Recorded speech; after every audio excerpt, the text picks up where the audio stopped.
Hello everyone and welcome to Social Studies. You should have started your Social Studies time reading the story about young Cesar Chavez.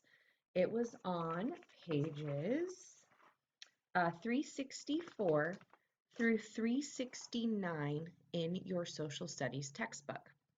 You will have to answer a question in today's journal about that story. If you have not read that story already, please pause this video and go ahead and read that first.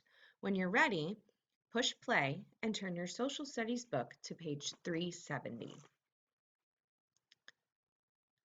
Starting on page 370, we are going to start talking about fighting for our freedoms. In this lesson, you are going to identify the people who have fought for our freedom, and you should be able to explain how the 13 North American colonies won their freedom from England. Starting on page 370. In the United States, we have many freedoms. Freedom is the right to make your own choices. Let's say that one more time.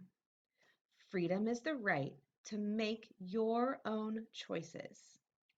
It is one of the ideas on which our country was founded. In our country's early days, people had to fight for many freedoms. Page 371, the 13 colonies. Most of us are pretty familiar with this term of the 13 original colonies. Go ahead and pause the video and read page 371. You should be focusing on the fact that the 13 settlements on the eastern coast of North America were English.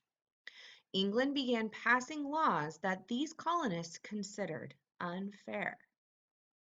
Go ahead and pause now.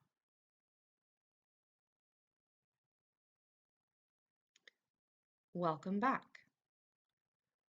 So, we know that the North American colonists were started on the eastern coast. But why do you think these 13 colonies were all on the eastern coast of the United States? If you thought it had something to do with getting from England to the eastern part of the United States, great job. Go ahead and turn to page 372. This picture is in your textbook. It shows them angry about taxes on tea, and these colonists are dumping crates of tea into the Boston Harbor in 1773. This is a famous event, and it's become known as the Boston Tea Party.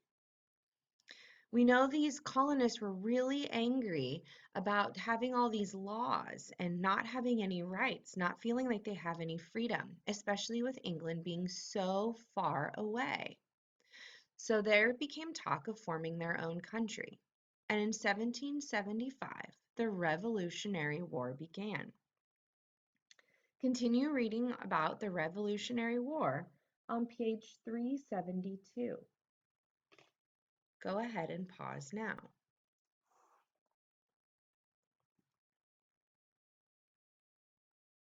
All right. Did you finish reading page 372? I have a couple of questions for you. Why was the war against England called a revolution? Well, it's important to know that in a revolution, people are fighting for a change in government. So why do you think that this war was called a revolution? What change are they fighting for?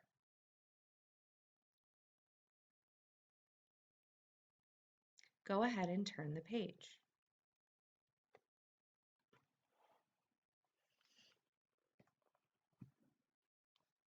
On July 4th, 1776, the leaders of the 13 colonies voted to accept the Declaration of Independence.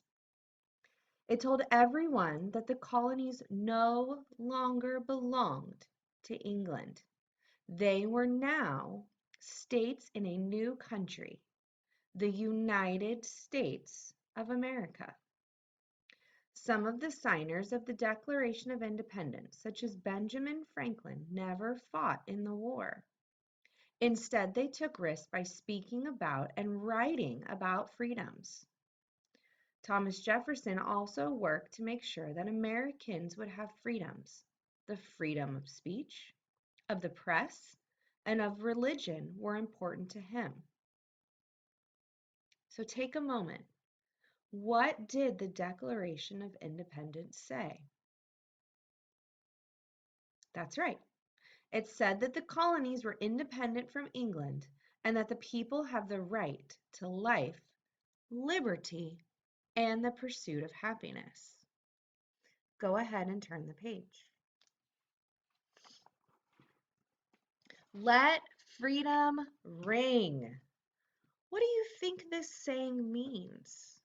Does it mean that I'm ringing a bell for freedom? The Revolutionary War began in 1775 and ended in 1783. This war was between George Washington's very untrained, unfed army and the English forces. Go ahead and read page 374. You can pause the video now.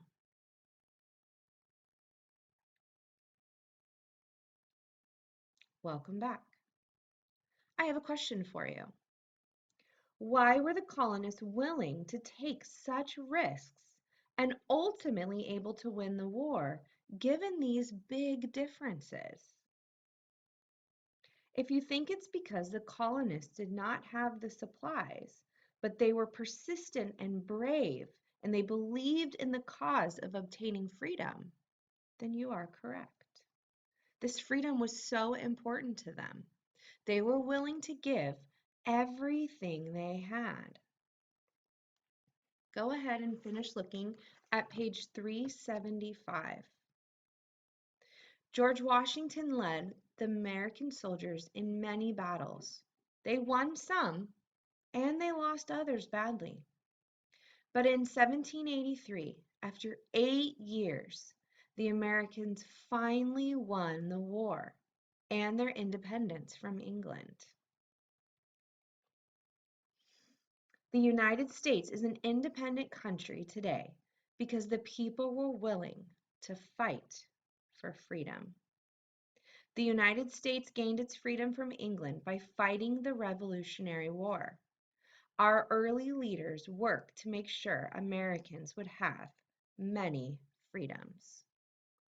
When you are done reading these pages, please apply what you have learned in your social studies workbook pages, page 87 through 88.